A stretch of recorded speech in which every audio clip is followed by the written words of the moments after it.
Hi guys, welcome to our channel. ఇక 12వ వారం mega chip contender task అయితే big boss నిర్వహించాడు. అయితే గార్డెన్ ఏరియాలో పోల్స్ పెట్టి వాటికి తాళ్ళు పెట్టి ఈ తాళ్ళకి అయితే పైన మూటలు పెట్టి కిందనైతే తాళ్ళన్నింటిని కూడా ఒక చిక్కులుగా పెట్టేశాడు. అయితే హౌస్ మేట్స్ అందరూ కూడా కంటెండర్లుగా పాల్గొన్నారు.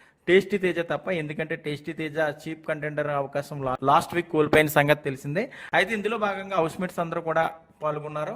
అయితే ఇందులో భాగంగా ఎవరైతే ముందు చిక్కులు ఇంపుతారో ఈ చిక్కులు ఇంపిన తర్వాత అక్కడ కొన్ని బోర్డ్స్ ఉంటాయి. ఆ బోర్డ్స్ పట్టుకెళ్ళి చీప్ అనే ఒక లెటరింగ్ ఉంటుంది. ఆ లెటర్ కింద ఒక్కొక్కటి పెట్టాలన్నమాట. ఇందులో భాగంగానే అవినేష్ అయితే ఈ టాస్క్ లో చాలా తెలివిగా ఆడి ముందుగా అయితే ఈ చిక్కులన్నీ కూడా ఇంపేసి ఆ బోర్డు దగ్గర అయితే చీప్ అని పెట్టడం జరిగింది.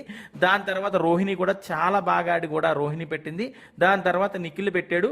నిఖిల్ కూడా చాలా కష్టపడి ఆడాడు, కానీ కాకపోతే ఇందులోనైతే మాత్రం చిక్కులు ఇంపేటప్పుడు తనకి కొంచెం ఇబ్బంది అయింది కాబట్టి ఈ టాస్క్ లో 3వ నెంబర్గా వచ్చాడు. ఇక 12వ వారానికి సంబంధించి అయితే మాత్రం అవినేష్ అయితే చీప్ అయిన సంగతి తెలిసిందే. అయితే చాలా అద్భుతంగా ఆడాడు. రెండోసారి చీప్ అయిన అవినేష్కి అయితే మాత్రం అందరూ కూడా కంగ్రాచులేషన్ తెలియజేశారు. అలాగే బిగ్ బాస్ కూడా కంగ్రాచులేషన్ తెలియజేశాడు.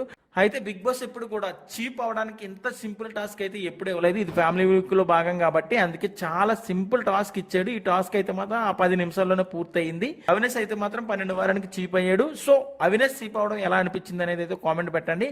కానీ నిఖిల్ రోహిణి ట్రై చేసినప్పటికి కూడా వీళ్ళైతే వెనదిరిగారు. సో మరిన్ని లేటెస్ట్ అప్డేట్స్ కోసం చూస్తూనే ఉండండి మన ఛానల్.